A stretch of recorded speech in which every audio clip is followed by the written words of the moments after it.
Jaime karapat-dapat James Worthy or full name James Ager Worthy. Oy, ino-old school tayo ni Ryan Garcia Plok. Mas bata pa siya sa akin, no? Pero mahilig lang talaga siya mag-research ng mga kahit ganito katagal na ang player. Binansagang si Big Game James. Tinawag siyang ganito dahil kapag mas mabigat ang laban, mas lalong tumataas ang kanyang laro. Kumbaga sa modern NBA, ito ang playoff Jimmy Butler.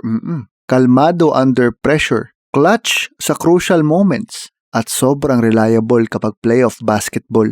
Tubong Gastonia, North Carolina. Pinangunahan niya ang Ashbrook High sa state championship game. Dahil dito, naging Parade Magazine at naglaro sa 1979 McDonald's All-American Game. Kasama niya doon ang future Hall of Famers na sina Isaiah Thomas, Dominic Wilkins at Ralph Sampson. Matapos niyan ay naglaro siya sa University of North Carolina sa ilalim ni Dean Smith. Maaga nga lang natapos ang kanyang rookie season dahil sa broken ankle. Bumawi siya sa kanyang sophomore year bilang key piece ng 1981 NCAA runner-up team. Sa junior year, siya ang naging leading scorer ng championship team kasama sina Sam Perkins at Michael Jordan. Teammates po sila ni Michael Jordan. Sa 1982 NCAA Finals, siya ang most outstanding player matapos magtala ng 28 points sa ultra-efficient 13 of 17 shooting, 4 lamang ang mintis. Kaya walang sorpresa. Walang sorpresa.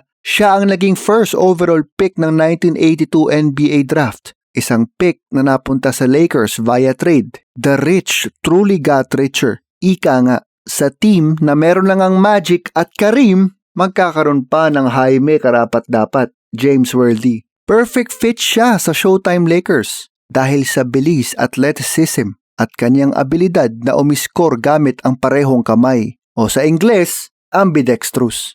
Trademark niya ang Statue of Liberty dunk, finger rolls at deadly post moves. Kahit may Kareem at Magic, nag-stand out pa rin siya bilang star ng kupunan. Big 3. Yan nga ang sinasabing kauna-unahang Big 3. Baka nabanggit din dito ni Ryan. Pinangungunahan niya ang Lakers sa scoring sa 1987 at 1988 championship runs, the year I was born, at palaging umaangat ang laro niya sa playoffs. Sa 4 na Game 7s na kanyang nilaro, nag-average siya ng 27 points at 8.2 rebounds on 60% shooting. Dito tuluyang naselyuhan ang kanyang reputasyon bilang Big Game James.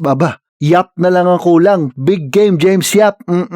7-time All-Star, 3-time NBA champion, at 1988, the year I was born, Finals MVP. Nakasabit ang number 42 niya sa rafters ng Crypto.com at kabilang siya sa NBA 50th at 75th anniversary teams. Isang underrated legend, tahimik pero deadly, at tunay na worthy sa pangalang Big Game James. Ay siya. Perfect summary by Ryan Garcia. Aisha Plok, Luis Ascona sa sulat ni Ryan Garcia. Hanggang sa susunod na episode ng Chambalero. Dumalaw ka na rin, Plok, sa chambalero.com.